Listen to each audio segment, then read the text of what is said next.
Somnifère, le podcast. Bonsoir à toutes et à tous, nous sommes le dimanche 18 septembre et Somnifère vous emmène ce soir dans les beaux quartiers de Paris avec une nouvelle aventure d'Arsène Lupin, le gentleman cambrioleur. Arsène Lupin se rend au beau milieu de la nuit dans un immeuble huppé de l'avenue Hoche dans l'intention de cambrioler le domicile d'une richissime comtesse, Léontine Zalti. Or, une fois introduit dans l'appartement, tout ne va pas tout à fait se passer comme prévu.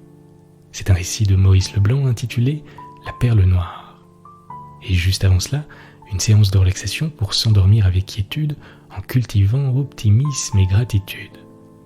Je vous souhaite une excellente nuit et maintenant place à notre séance de relaxation.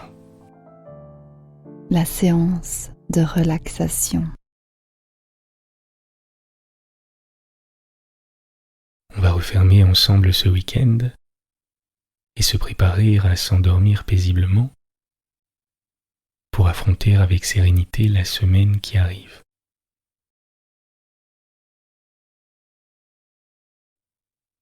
Installez-vous confortablement.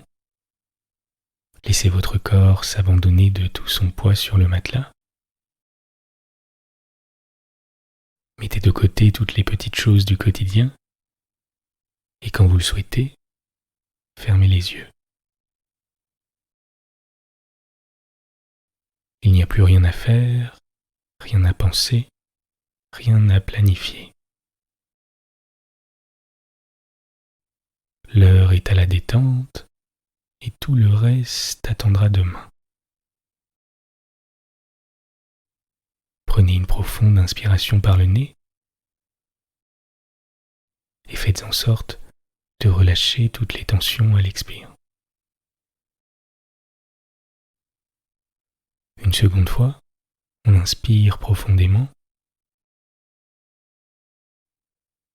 et on expire toutes les tensions. Laissez votre respiration tranquillement reprendre son rythme.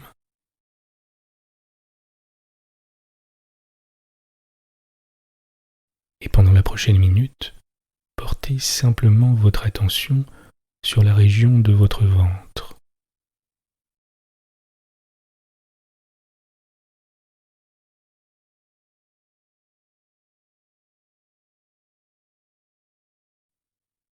Et laissez-vous tranquillement bercer par ces mouvements.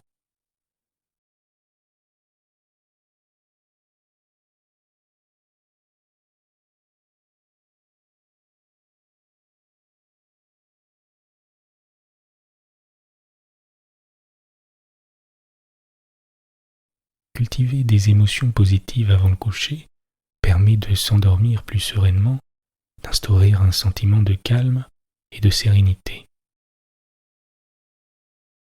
Je vais vous demander à présent de songer à 3 choses pour lesquelles vous avez éprouvé de la gratitude récemment.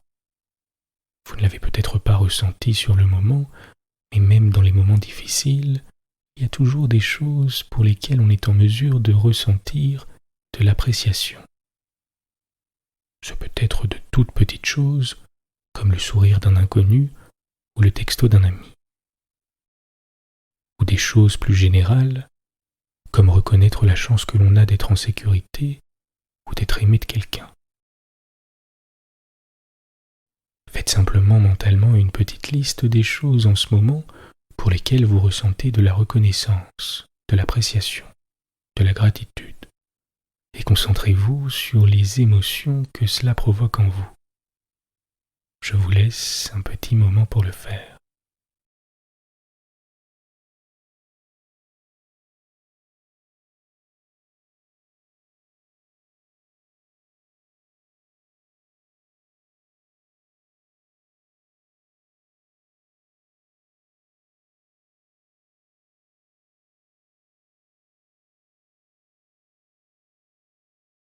Laissez ce sentiment de gratitude s'installer, ce sentiment de calme et de sérénité prospérer.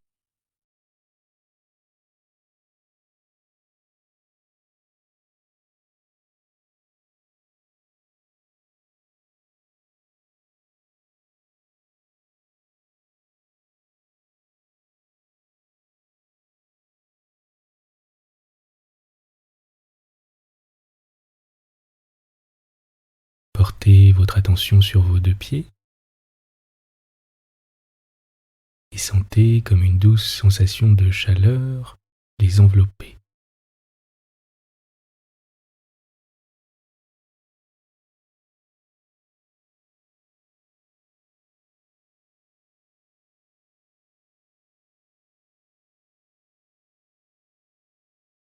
Laissez cette sensation remonter lentement vers vos chevilles,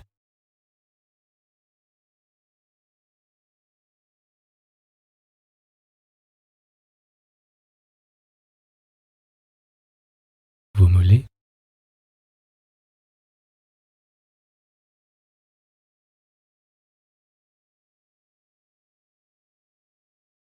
vos genoux,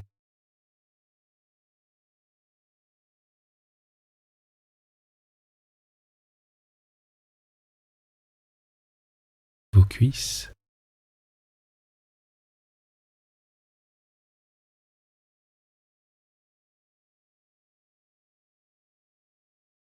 vos hanches,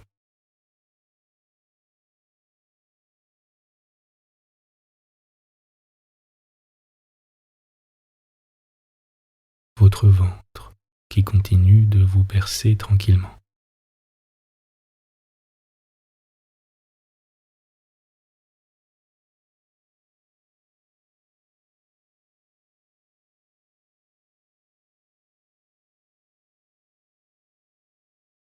Votre poitrine et votre dos.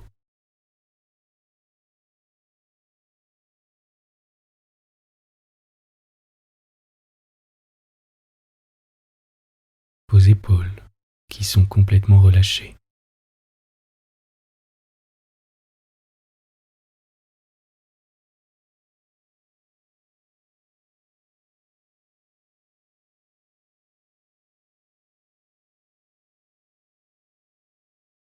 Laissez cette sensation de détente s'installer un peu plus à chaque expire.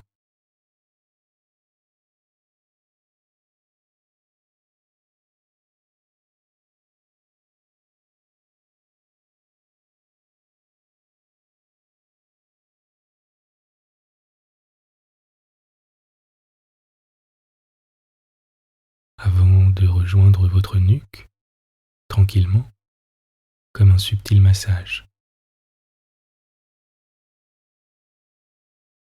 Puis votre cuir chevelu, qui s'enveloppe à son tour d'une douce sensation de bien-être.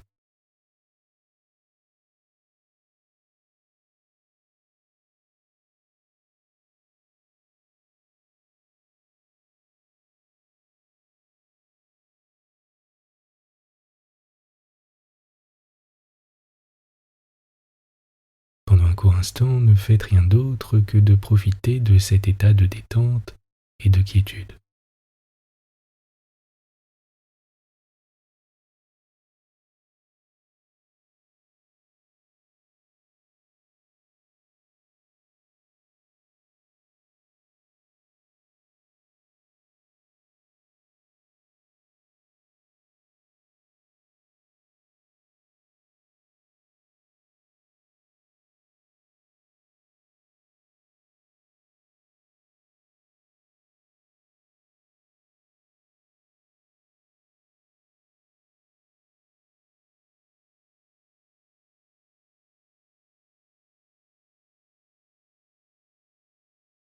Vous êtes calme et détendu. L'histoire du soir. Arsène Lupin et la perle noire. Un violent coup de sonnette réveilla la concierge du numéro 9 de l'avenue Hoche. Elle tira le cordon en grognant. Je croyais tout le monde rentré. Il est au moins 3 heures. Son mari bougonna. C'est peut-être pour le docteur. En effet, une voix demanda. Le docteur Harel, quel étage? 3e à gauche, mais le docteur ne se dérange pas la nuit. Il faudra bien qu'il se dérange. Le monsieur pénétra dans le vestibule, monta un étage, 2 étages, et sans même s'arrêter sur le palier du docteur Harel, continua jusqu'au 5e.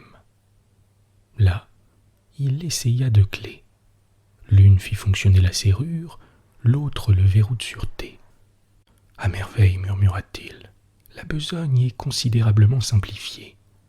Mais avant d'agir, il faut assurer notre retraite. Voyons, ai-je eu logiquement le temps de sonner chez le docteur et d'être congédié par lui? Pas encore. Un peu de patience. » Au bout d'une dizaine de minutes, il redescendit et heurta le carreau de la loge en maugréant contre le docteur. On lui ouvrit et il claqua la porte derrière lui.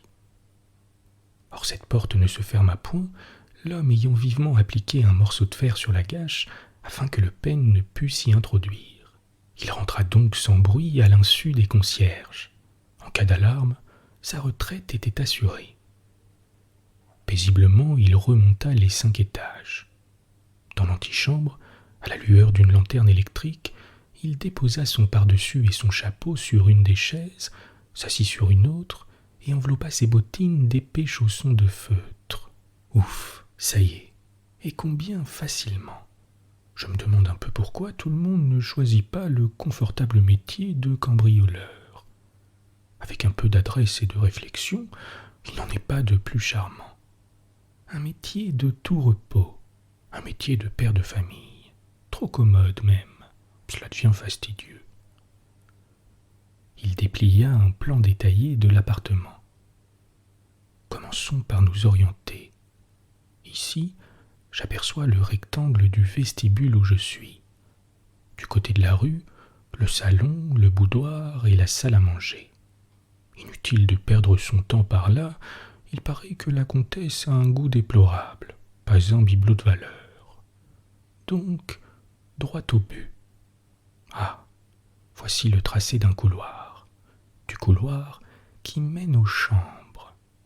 À 3 mètres, je dois rencontrer la porte du placard aux robes qui communique avec la chambre de la comtesse. Il replia son plan, éteignit sa lanterne et s'engagea dans le couloir en comptant. 1 mètre, 2 mètres, 3 mètres, voici la porte. Comme tout s'arrange, mon Dieu. Un simple verrou, un petit verrou me sépare de la chambre, et qui plus est, je sais que ce verrou se trouve à 1,43 m du plancher.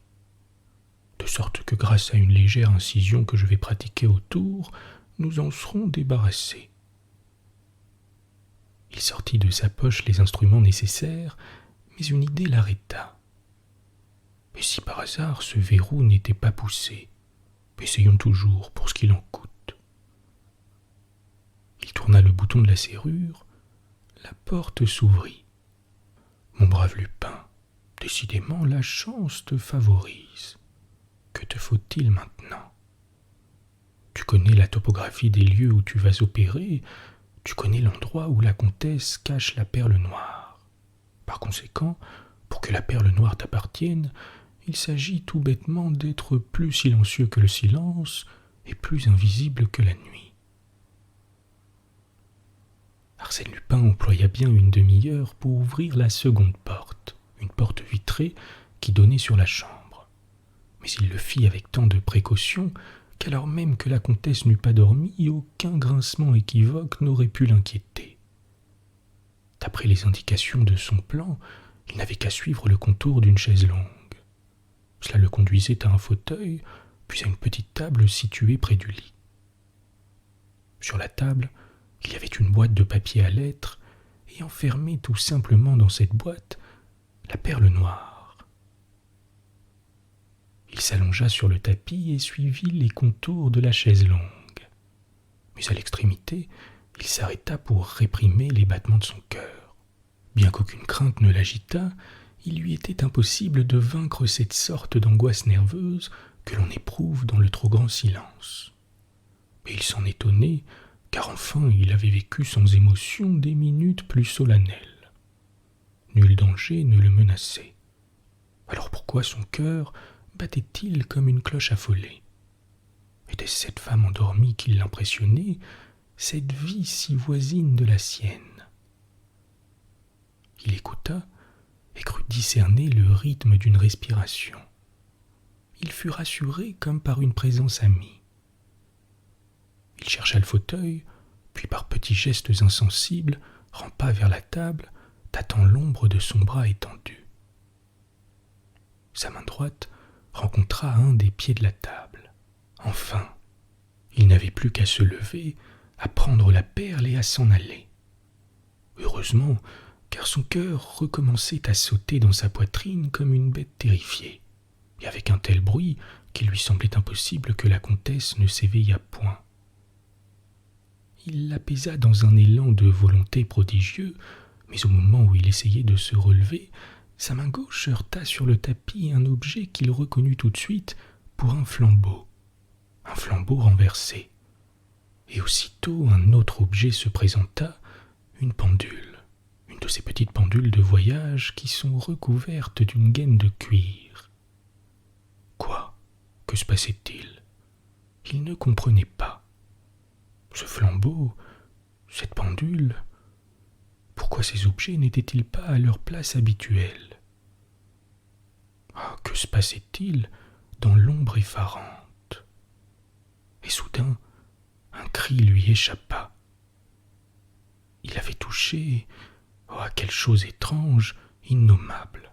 Mais non, la peur lui troublait le cerveau. 20 secondes, 30 secondes, il demeura immobile, épouvanté, de la sueur aux tempes, et ses doigts gardaient la sensation de ce contact. Par un effort implacable, il tendit le bras de nouveau. Sa main de nouveau effleura la chose étrange, innommable. Il la palpa.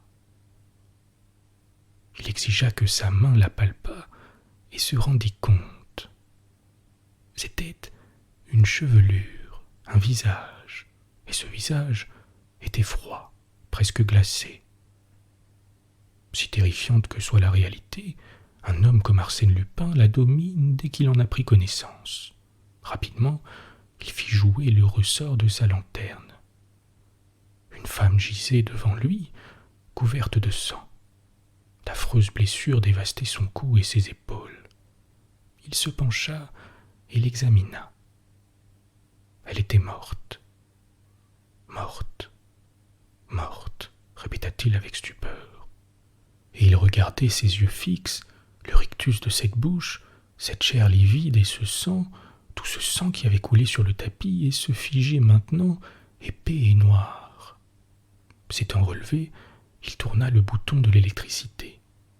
La pièce s'emplit de lumière, et il put voir tous les signes d'une lutte acharnée. Le lit était entièrement défait, les couvertures et les draps arrachés. Par terre le flambeau, puis la pendule.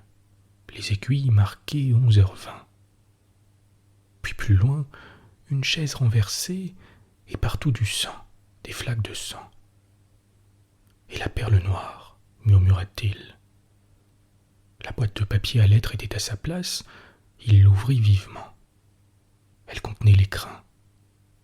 Mais l'écrin était vide. Fichtre, se dit-il.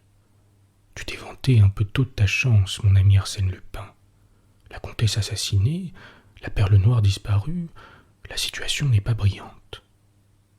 Filons, sans quoi tu risques fort d'encourir de lourdes responsabilités.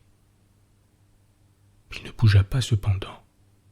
Filer, oui, un autre filerait. Mais Arsène Lupin, n'y a-t-il pas mieux à faire ? Voyons, procédons par ordre. Après tout, ta conscience est tranquille. Suppose que tu es commissaire de police et que tu dois procéder à une enquête. Oui, mais pour cela, il faudrait avoir un cerveau plus clair, et le mien est dans un état. Il tomba sur un fauteuil, ses poings crispés contre son front brûlant. L'affaire de l'avenue Hoche est une de celles qui nous ont le plus vivement intrigués en ces derniers temps, et je ne l'eusse certes pas raconté si la participation d'Arsène Lupin ne l'éclairait d'un jour tout spécial. Cette participation, il en est peu qui la soupçonnent. Nul ne sait en tout cas l'exacte et curieuse vérité.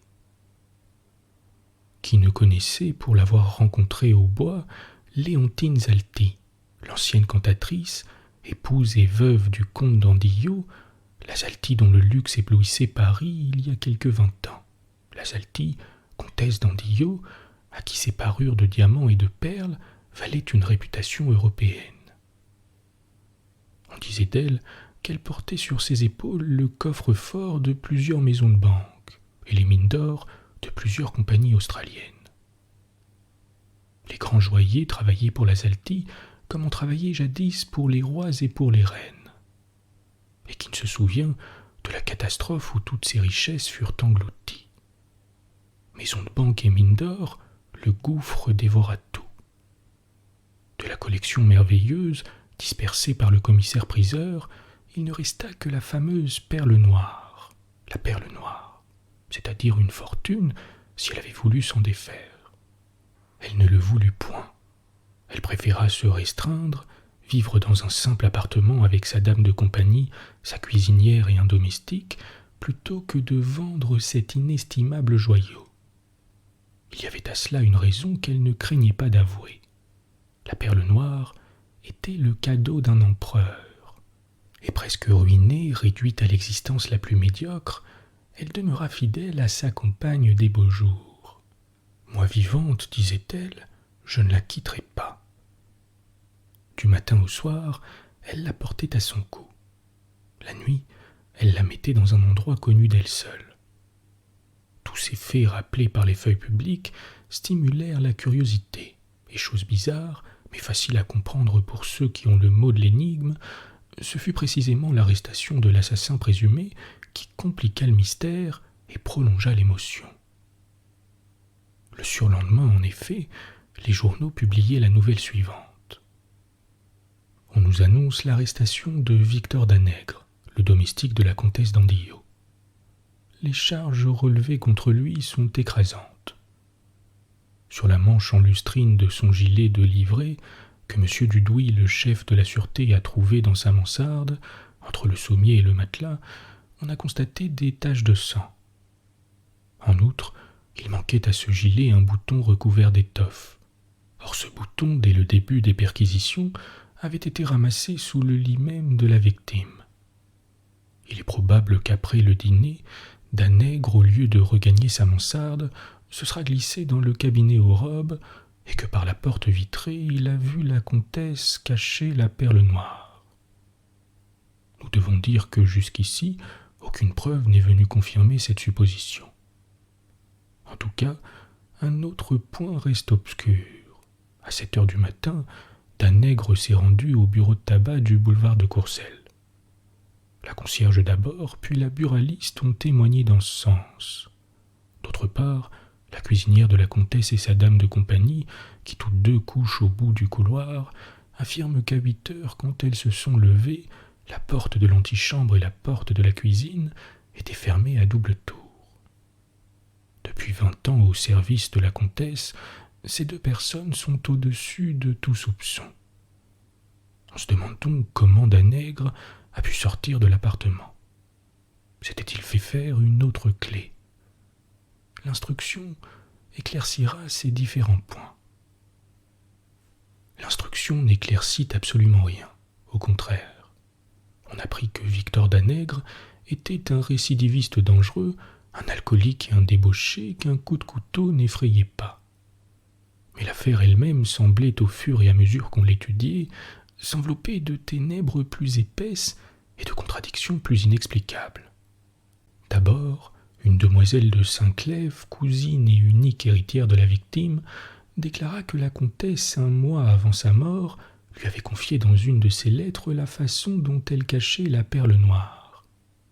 Le lendemain du jour où elle recevait cette lettre, elle en constatait la disparition. Qui l'avait volée? De leur côté, les concierges racontèrent qu'ils avaient ouvert la porte à un individu, lequel était monté chez le docteur Harel. On manda le docteur. Personne n'avait sonné chez lui. Alors qui était cet individu? Un complice? Cette hypothèse d'un complice fut adoptée par la presse et par le public. Ganimard, le vieil inspecteur principal Ganimard, la défendait non sans raison. Il y a du Lupin là-dessous, disait-il au juge. Bah, ripostait celui-ci, vous le voyez partout, votre Lupin. Je le vois partout, parce qu'il est partout. Dites plutôt que vous le voyez chaque fois où quelque chose ne vous paraît pas très clair. D'ailleurs, en l'espèce, remarquez ceci. Le crime a été commis à 11h20 du soir, ainsi que l'atteste la pendule. Et la visite nocturne, dénoncée par les concierges, n'a eu lieu qu'à 3h du matin. La justice obéit souvent à ces entraînements de conviction qui font qu'on oblige les événements à se plier à l'explication première qu'on en a donnée. Les antécédents déplorables de Victor Danègre, récidiviste, ivrogne et débauché, influencèrent le juge, et bien qu'aucune circonstance nouvelle ne vint corroborer les 2 ou 3 indices primitivement découverts, rien ne put l'ébranler. Il boucla son instruction. Quelques semaines après, les débats commencèrent. Ils furent embarrassés et languissants. Le président les dirigea sans ardeur. Le ministère public attaqua mollement. Dans ces conditions, l'avocat de Danègre avait beau jeu. Il montra les lacunes et les impossibilités de l'accusation. Nulle preuve matérielle n'existait. Qui avait forgé la clé, l'indispensable clé sans laquelle Danègre, après son départ, n'aurait pu refermer à double tour la porte de l'appartement? Qui l'avait vue, cette clé, et qu'était-elle devenue? Qui avait vu le couteau de l'assassin, et qu'était-il devenu? Et en tout cas, concluait l'avocat, prouvez que c'est mon client qui a tué. Prouvez que l'auteur du vol et du crime n'est pas ce mystérieux personnage qui s'est introduit dans la maison à 3h du matin. La pendule marquait 11h, me direz-vous. Et après, ne peut-on mettre les aiguilles d'une pendule à l'heure qui nous convient? Victor Danègre fut acquitté. Il sortit de prison un vendredi au déclin du jour, amaigri, déprimé par 6 mois de cellule. L'instruction, la solitude, les débats, les délibérations du jury, tout cela l'avait empli d'une épouvante maladive. La nuit, d'affreux cauchemars, des visions d'échafaud le hantaient. Il tremblait de fièvre et de terreur. Sous le nom d'Anatole Dufour, il loua une petite chambre sur les hauteurs de Montmartre et il vécut au hasard des besognes, bricolant de droite et de gauche. Vie lamentable. 3 fois engagé par 3 patrons différents, il fut reconnu et renvoyé sur le champ. Souvent il s'aperçut, ou crut s'apercevoir, que des hommes le suivaient, des hommes de la police, il n'en doutait point, qui ne renonçaient pas à le faire tomber dans quelque piège. Et d'avance, il sentait l'étreinte rude de la main qui le prendrait au collet. Un soir qu'il dînait chez un traiteur du quartier, quelqu'un s'installa en face de lui. C'était un individu d'une 40aine d'années, vêtu d'une redingote noire de propreté douteuse. Il commanda une soupe, des légumes et 1 litre de vin. Et quand il eut mangé la soupe, il tourna les yeux vers Danègre et le regarda longuement. Danègre pâlit. Pour sûr, cet individu était de ceux qui le suivaient depuis des semaines. Que lui voulait-il? Danègre essaya de se lever, il ne le put. Ses jambes chancelaient sous lui. L'homme se versa un verre de vin et emplit le verre de Danègre. « Nous trinquons, camarade ?» Victor balbutia. « Oui, oui, à votre santé, camarade. »« À votre santé, Victor Danègre. » L'autre sursauta. « Moi, mais non, je vous jure. » »« Vous me jurez quoi? Que vous n'êtes pas vous, le domestique de la comtesse? » ?»« Quel domestique? Je m'appelle Dufour. Demandez au patron. » »« Dufour, Anatole, oui, pour le patron. Mais Danègre pour la justice. Victor Danègre. »« Pas vrai, on vous a menti. » Le nouveau venu tira de sa poche une carte et l'attendit. Victor lut. Grimaudan, ex-inspecteur de la sûreté. renseignement confidentiel. Il tressaillit. Vous êtes de la police ? Je n'en suis plus, mais le métier me plaisait et je continue d'une façon plus lucrative. On déniche de temps en temps des affaires d'or, comme la vôtre. La mienne ? Oui, la vôtre. C'est une affaire exceptionnelle, si toutefois vous voulez bien y mettre un peu de complaisance. Et si je n'en mets pas ? Il le faudra. Vous êtes dans une situation où vous ne pouvez rien me refuser. Une appréhension sourde envahissait Victor Danègre. Il demanda. Qu'y a-t-il ? Parlez. Soit, répondit l'autre. Finissons-en. En 2 mots, voici. Je suis envoyé par mademoiselle de Saint-Clèves. Saint-Clèves, l'héritière de la comtesse d'Andillot. Eh bien, mademoiselle de Saint-Clèves me charge de vous réclamer la perle noire. La perle noire ? Celle que vous avez volée. Mais je ne l'ai pas. Vous l'avez. Si je l'avais, ce serait moi l'assassin. C'est vous, l'assassin. Danègre s'efforça de rire. Heureusement, mon bon monsieur, que la cour d'assises n'a pas été du même avis. Tous les jurés, vous entendez, m'ont reconnu innocent.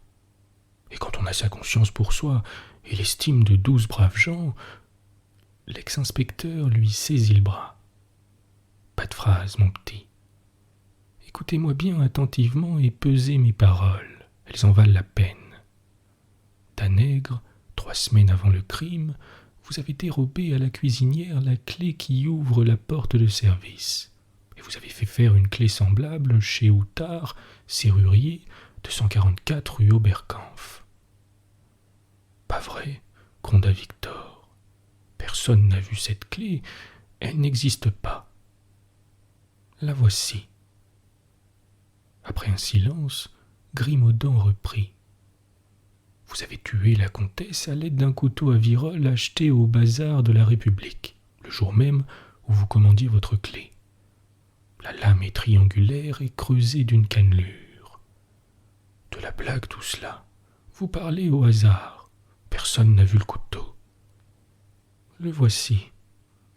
Victor Danègre eut un geste de recul. L'ex-inspecteur continua. Il y a dessus des taches de rouille. Est-il besoin de vous en expliquer la provenance ? Et après, vous avez une clé et un couteau. Qui peut affirmer qu'il m'appartenait ? Le serrurier d'abord, et ensuite l'employé auquel vous avez acheté le couteau. J'ai déjà rafraîchi leur mémoire. En face de vous, ils ne manqueront pas de vous reconnaître. Il parlait sèchement et durement, avec une précision terrifiante. Danègre était convulsé de peur.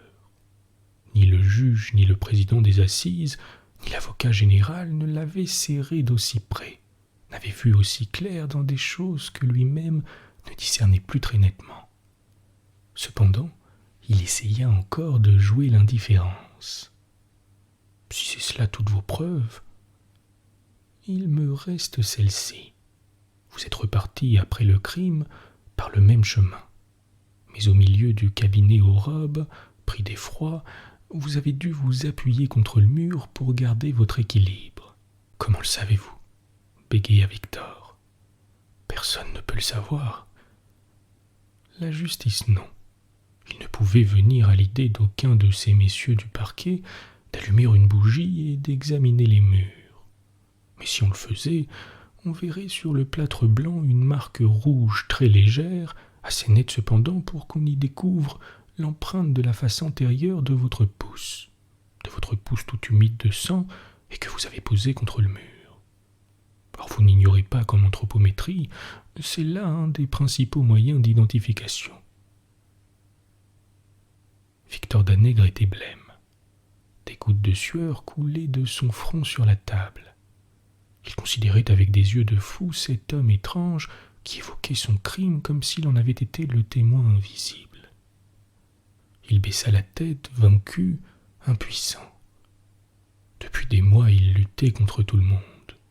Contre cet homme-là, il avait l'impression qu'il n'y avait rien à faire. entourant la perle, balbutia-t-il. Combien me donnerez-vous ? Rien. Comment ? Vous vous moquez ? Je vous donnerai une chose qui vaut des mille et des centaines de mille, et je n'aurai rien. Si, la vie. Le misérable frissonna. Grimaudan ajouta d'un ton presque doux. Voyons, Danègre, cette perle n'a aucune valeur pour vous. Il vous est impossible de la vendre. À quoi bon la garder ?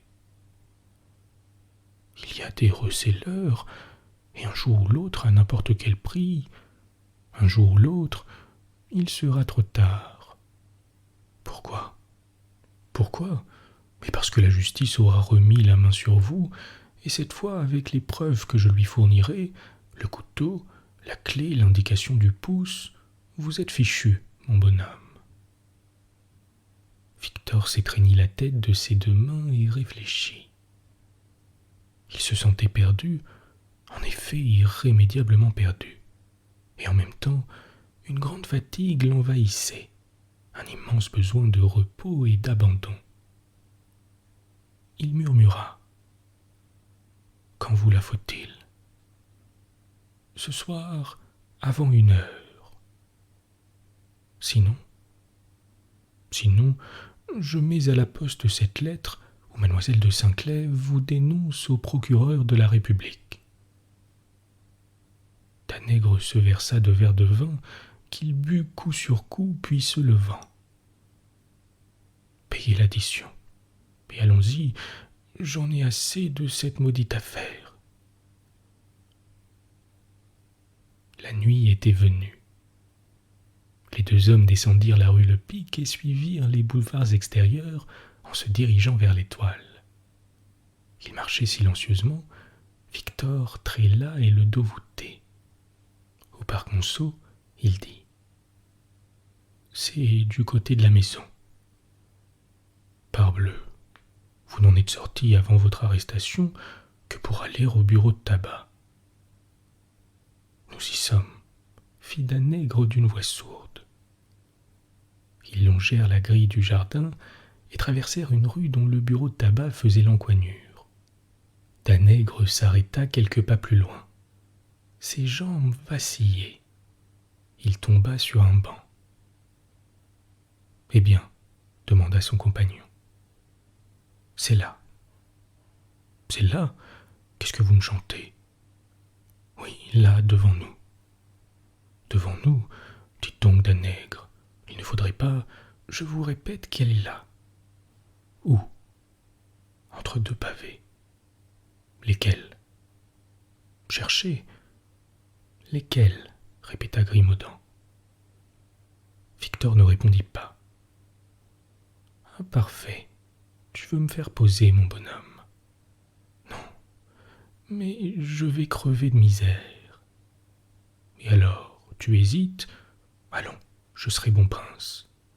Combien te faut-il ? » ?»« De quoi prendre mon billet d'entrepont pour l'Amérique. » »« Convenu. Et un billet de 100 pour les premiers frais. »« Tu en auras 2. Parle. » Comptez les pavés à droite de l'égout. C'est entre le 12e et le 13e. Dans le ruisseau ? Oui, en bas du trottoir. Grimaudan regarda autour de lui. Des tramways passaient, des gens passaient. Mais bah, qui pouvait se douter ? Il ouvrit son canif et le planta entre le 12e et le 13e pavé. Et si elle n'y est pas ? Si personne ne m'a vu me baisser et l'enfoncer, elle y est encore. Se pouvait-il qu'elle y fût ? La perle noire, jetée dans la boue d'un ruisseau, à la disposition du premier venu. La perle noire, une fortune. À quelle profondeur ? 10 centimètres à peu près. Il creusa le sable mouillé. La pointe de son canif heurta quelque chose. Avec ses doigts, il élargit le trou. Il aperçut la perle noire. « Tiens, voilà tes 200 francs. Je t'enverrai ton billet pour l'Amérique. » Le lendemain, l'Écho de France publiait cet entrefilé qui fut reproduit par les journaux du monde entier.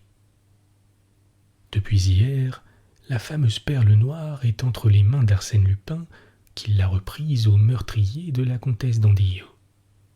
Avant peu, des facsimilés de ce précieux bijou seront exposés à Londres, à Saint-Pétersbourg, à Calcutta, à Buenos Aires et à New York. Arsène Lupin attend les propositions que voudront bien lui faire ses correspondants.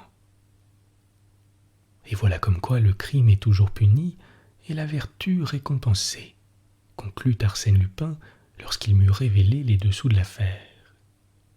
Et voilà comme quoi, sous le nom de Grimaudan, ex-inspecteur de la sûreté, vous fûtes choisi par le destin pour enlever au criminel le bénéfice de son forfait. Justement, et j'avoue que c'est une des aventures dont je suis le plus fier. Les 40 minutes que j'ai passées dans l'appartement de la comtesse, après avoir constaté sa mort, sont parmi les plus étonnantes et les plus profondes de ma vie. En 40 minutes, empêtré dans la situation la plus inextricable, j'ai reconstitué le crime, j'ai acquis la certitude, à l'aide de quelques indices, que le coupable ne pouvait être qu'un domestique de la comtesse. Enfin, j'ai compris que pour avoir la perle, il fallait que ce domestique fût arrêté, et j'ai laissé le bouton de gilet, mais qu'il ne fallait pas qu'on relevât contre lui des preuves irrécusables de sa culpabilité. Et j'ai ramassé le couteau oublié sur le tapis, emporté la clé oubliée sur la serrure, fermé la porte à double tour et effacé les traces des doigts sur le plâtre du cabinet aux robes. À mon sens, ce fut là un de ces éclairs de génie, interrompis-je. De génie, si vous voulez, et qui n'eût pas illuminé le cerveau du premier venu. Deviner en une seconde les deux termes du problème, une arrestation et un acquittement, me servir de l'appareil formidable de la justice pour détraquer mon homme, pour l'abêtir, bref, pour le mettre dans un état d'esprit tel qu'une fois libre, il devait inévitablement, fatalement, tomber dans le piège un peu grossier que je lui tendais. Un peu, dites beaucoup, car il ne courait aucun danger. Oh, pas le moindre, puisque tout acquittement est chose définitive. Pauvre diable, Victor Danègre, vous ne songez pas que c'est un assassin. Il eût été de la dernière immoralité que la perle noire lui restât. Il vit, pensez donc, Danègre vit. Et la perle noire est à vous. Il la sortit d'une des poches secrètes de son portefeuille, l'examina, la caressa de ses doigts et de ses yeux émus il soupirait. Quel est le boyard, quel est le raja imbécile et vaniteux qui possédera ce trésor? À quel milliardaire américain est destiné le petit morceau de beauté et de luxe qui ornait les blanches épaules de Léontine Zalti, comtesse d'Andillot? Bonne nuit. Bonne nuit.